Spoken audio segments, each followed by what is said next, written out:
आपके साथ कहकशां और आप देख रहे हैं टाइम्स एक्सप्रेस।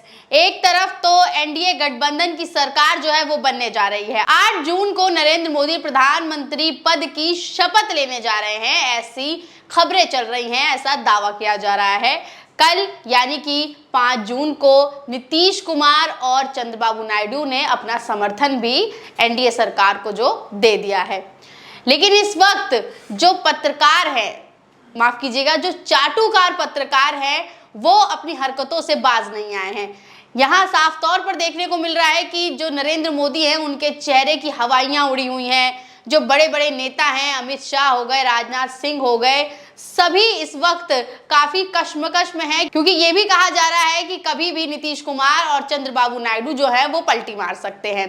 लेकिन जो चाटुकार पत्रकार हैं उनको इससे इतनी मिर्ची लग गई है, अयोध्या वासियों पर इतनी खुंदस आ गई है कि वो न जाने क्या क्या बक रहे हैं। यहाँ मैं जिसकी बात कर रही हूँ वो कोई और नहीं बल्कि दीपक चौरसिया है। जी हाँ, वही दीपक चौरसिया जो हर वक्त मोदी जी के गुणगान गाते रहते हैं, जो हर वक्त विपक्ष को गालियां देते रहते हैं। अब तो उन्होंने ऐसी सीमा लांघ ली है कि उन्होंने अयोध्या वासियों को भी गाली देना शुरू कर दिया है और अनाप शनाप बक रहे हैं। आखिर चाटुकारिता की हद जो है वो इस बार दीपक चौरसिया ने पार कर दी है।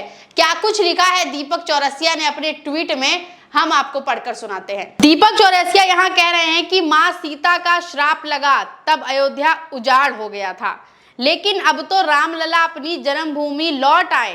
विकास की हर संभव कहानी अयोध्या की धरती पर लिखी जाने लगी थी। पर्यटक आ रहे थे, रोजगार के नए अवसर उभरने लगे, अयोध्या की अर्थव्यवस्था मजबूत होने लगी। विश्व भर से सनातनियों की नजर अयोध्या को देखती है। क्या नाराजगी थी आखिर जो राम को लाने वाले के गले जीत की माला न डाल सके? अपने दिन पलटने को लेकर ही वोट कर देते। आखिर क्यों दिए सबको मौका ये कहने का कि भगवान राम अपनों से ही हारे थे। घर अगर अवैध होंगे तो टूटेंगे ना, चाहे वो अयोध्या में हो या कहीं और हो। कैसे मुक्ति पाएंगे इससे? आज अयोध्या यानी कि उत्तर प्रदेश की हार ने दिल तोड़ दिया है।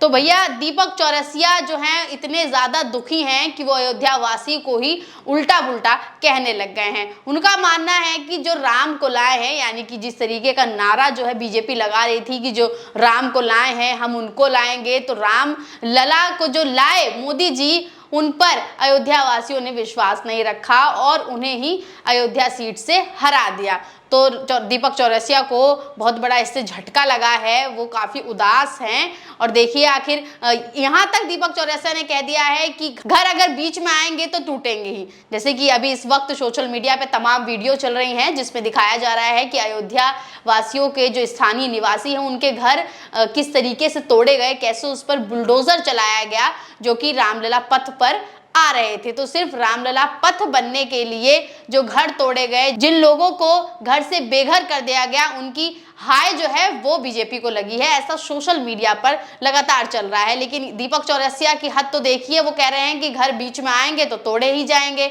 चाहे कहीं कर भी हो। अब दीपक चौरसिया ने ये बात तो कह दी है, लेकिन अब उन्हें जमकर जो यूजर हैं वो भी ट्रोल कर रहे हैं और असल आईना जो है वो दिखा रहे हैं। यूजर ने लिखा है कि दीपक जी को भाजपा से ठीक ठाक पेमेंट मिल जाता है, इसलिए इनको अयोध्या में उजड़े हिंदुओं के घर नजर नहीं आए हैं। इसके अलावा और भी कई यूजर हैं जो दीपक चौरसिया की लताड़ लगा रहे हैं। अब एक तरफ तो दीपक चौरसिया मुरझाए हुए बैठे हैं, आग बबूला हुए बैठे हैं, क्योंकि यूपी वालों ने बीजेपी को खदेड़ दिया है।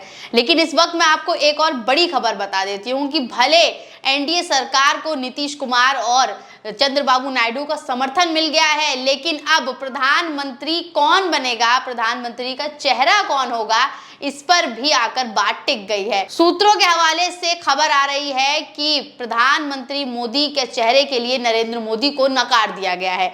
जी हाँ, कई बड़े नेताओं ने दावा किया है कि इस बार नरेंद्र मोदी को प्रधानमंत्री सीट पर नहीं बैठना चाहिए, बल्कि उनकी जगह जो नाम सामने आया है वो नितिन गडकरी का आया है। ऐसी तमाम खबरें भी सामने आई है, हम आपको दिखा देते हैं। एबीपी न्यूज की ये खबर है जिसमें लिखा हुआ है कि एनडीए की सरकार बनती है तो प्रधान प्रधानमंत्री ... पीएम पद को लेकर पप्पू यादव की बड़ी भविष्यवाणी। तो पप्पू यादव ने भविष्यवाणी की है। पप्पू यादव ने कहा है कि अगर एनडीए की सरकार बन भी जाती है तो नरेंद्र मोदी तो प्रधानमंत्री नहीं बनेंगे। इसके अलावा अभी चुनाव नतीजे आने से पहले की एक खबर है, वो भी मैं आपको दिखा देती हूँ, जिसमें लिखा हुआ है कि मोदी की जगह गडकरी पर दांव लगा सकता है संघ, जानिए क्या रहा नागपुर में उनका हाल। तो आप देख सकते हैं कि अब प्रधानमंत्री मोदी के चेहरे के लिए, प्रधानमंत्री पद के लिए नरेंद्र मोदी का पत्ता साफ होता भी नजर आ रहा है। भले एनडीए सत्ता में आ जाए, लेकिन नरेंद्र मोदी तो प्रधानमंत्री नहीं बनेंगे। तमाम यूजर्स हैं, तमाम नेता जो हैं और सूत्रों के हवाले से जो खबर आ रही है वो यही जाहिर कर रही है कि इस बार नरेंद्र मोदी को प्रधानमंत्री का पद नहीं दिया जाएगा। वहीं इसके अलावा ब्रेकिंग न्यूज हम आपको दिखा देते हैं। यहाँ देखिए, इस पे लिखा हुआ है कि नीतीश कुमार जो है वो कभी भी पलटी मार सकते हैं। अभी शपथ लेने में 2 दिन बाकी हैं, ऐसे में कुछ भी हो सकता है। आप ब्रेकिंग न्यूज देख लीजिए, इसमें साफ तौर पर लिखा हुआ है कि नीतीश कुमार कभी भी पलटी मार सकते हैं। अब नीतीश कुमार को लेकर भी अभी तक ये साफ नहीं हुआ है कि उन्होंने एनडीए को समर्थन तो भले दे दिया है, लेकिन अगर उनको उनके मनचाहे मंत्रालय, उनको मनचाहा पद नहीं दिया गया तो वो पलटी भी मार सकते हैं। इसके अलावा आपको हमने इससे पहले खबर में बताया था कि चंद्रबाबू नायडू जो हैं उनकी मुलाकात इंडिया गठबंधन के एक नेता यानी कि एमके स्टालिन से हुई है और दोनों ने मिलकर तस्वीरें भी खिंचवाई, वो भी हमने आपको दिखाया था। अब इससे ये भी अंदाजा लगाया जा रहा है कि एक तरफ चंद्रबाबू नायडू जो हैं वो इंडिया गठबंधन के नेता से मिल रहे हैं, वहीं नीतीश कुमार जो हैं उनको लेकर भी अब खबर है कि वो भी कभी भी पलटी मार सकते हैं। तो अब 8 तारीख को आखिर शपथ कौन लेता है ये देखना काफी अहम होगा। बने रहिए टाइम्स एक्सप्रेस के साथ। धन्यवाद।